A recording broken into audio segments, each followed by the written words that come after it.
Assalamualaikum warahmatullahi wabarakatuh. Alhamdulillahirabbil alamin. Segala puji dan puja kita panjatkan kepada Allah Subhanahu wa taala yang telah memberikan kita rahmat, hidayahnya, nikmat iman, nikmat Islam, nikmat kesehatan dan nikmat kesempatan. Salawat dan salam semoga tercurah perjuangan kita Nabi besar Muhammad sallallahu alaihi wasallam.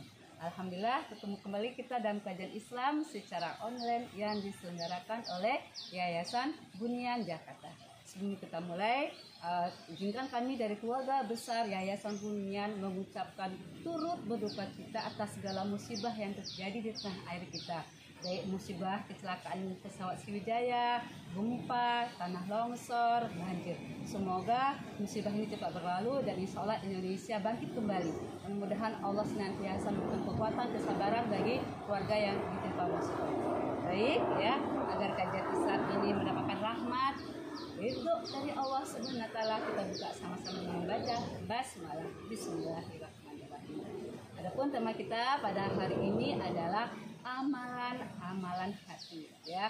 Mudah-mudahan amalan-amalan ini bisa kita lakukan. Tapi sebelumnya saya akan bacakan dulu hadis yang diriwayatkan oleh Muslim. Rasulullah SAW bersabda ya, ketahuilah di dalam tubuh manusia itu ada segumpal daging. Kalau dia baik maka akan baiklah semuanya. Kalau dia rusak akan rusaklah semuanya. Segumpal daging itu apa? Adalah hati. Masya Allah, itu Rasulullah mengatakan kalau baik hati kita semuanya juga akan jadi baik. Kemudian juga Ibnu Taimiyah juga mengatakan begini ya, amalan badan itu tidak arti tanpa diiringi atau dengan perantara dengan amalan hati.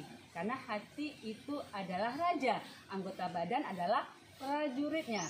Kalau rajanya rusak maka prajuritnya rusak. Nah, jadi maksudnya apa kata Ibnu Taimiyah ini? Jadi hati itu adalah raja. Kalau rajanya baik, anggota badan kita juga baik. Karena hati adalah raja, anggota badan kita adalah prajurit. Kalau rajanya baik, hatinya baik, prajuritnya itu anggota badan ini juga akan baik. Mudah-mudahan kita memiliki hati yang baik sehingga anggota badan kita, prajurit kita ini menjadi yang baik. Ya, baik. Itu yang beberapa ada perkataan dari Rasulullah dan dari Ibnu Taimiyah. Nah, sekarang kita kembali lagi. Apa sih sebenarnya amalan hati? Yang pertama, amalan hati itu adalah niat.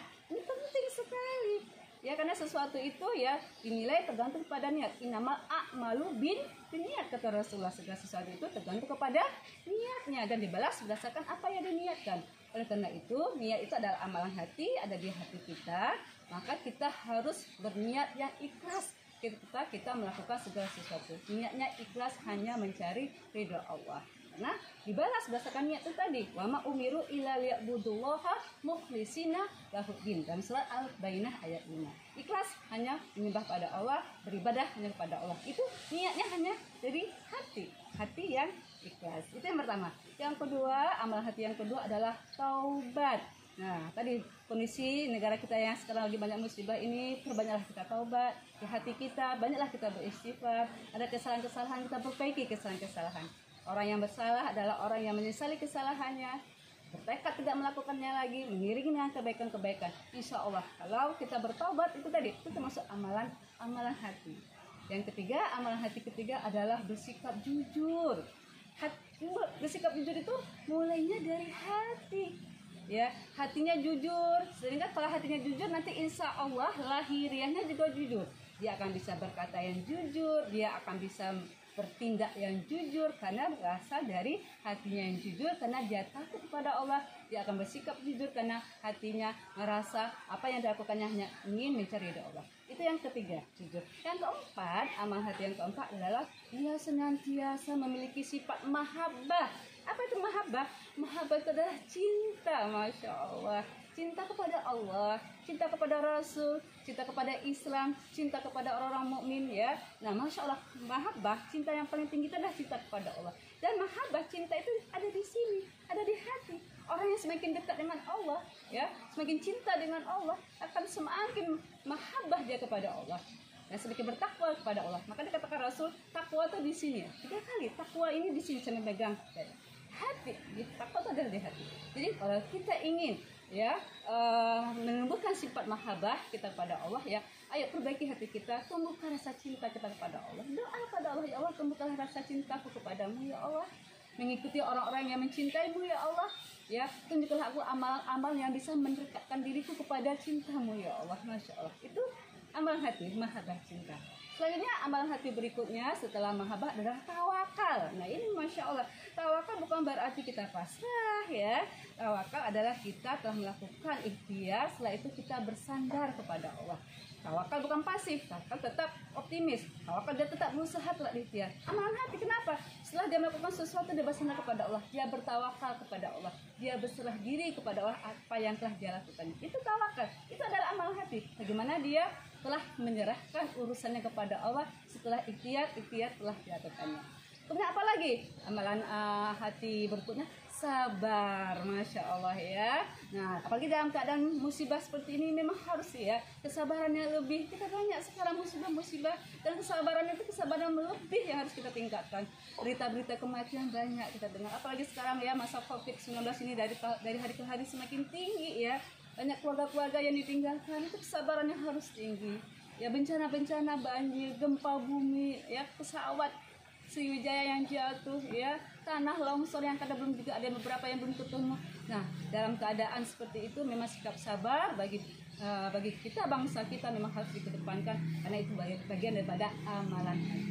Tapi harus diingat dengan amalan hati berikutnya apa? Syukur, Masya Allah ya. Karena apa? Karena kata Rasulullah ya sungguh ajaib urusan orang mukmin. Ketika dia mendapatkan nikmat dia bersyukur, ketika dia mendapatkan musibah ya kesedihan malapetaka dia akan bersabar. Nah, jadi kalau syukurnya adalah ketika kita diberikan nikmat, alhamdulillah sekarang kita sehat. Lakukanlah kebaikan-kebaikan ketika kita sehat. Kita diberikan oleh Allah berkah harta ya. Lakukanlah harta-harta kita, berikanlah harta-harta kita pada orang-orang yang berhak menerimanya.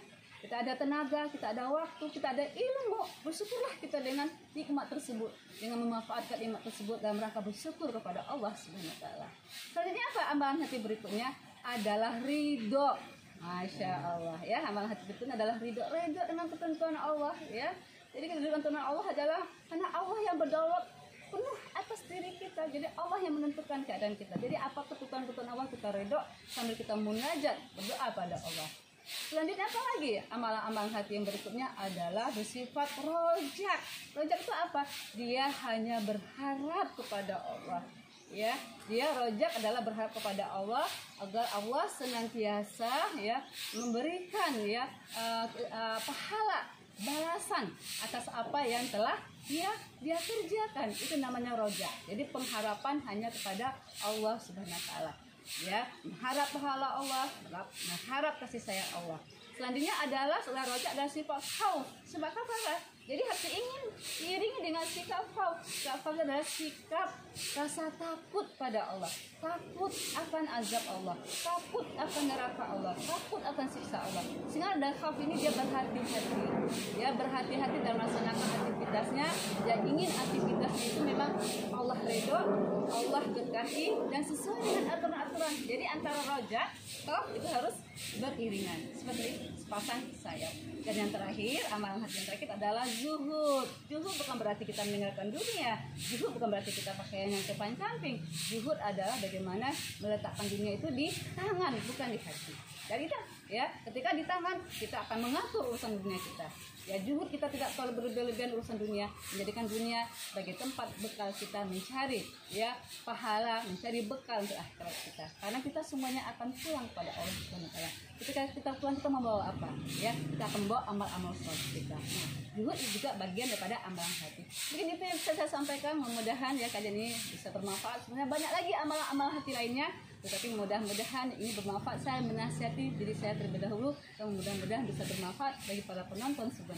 Ada yang salah, ada yang kurang, saya mohon maaf lahir dan batin. Saya tutup membaca alhamdulillah, alhamdulillah, Assalamualaikum warahmatullahi wabarakatuh.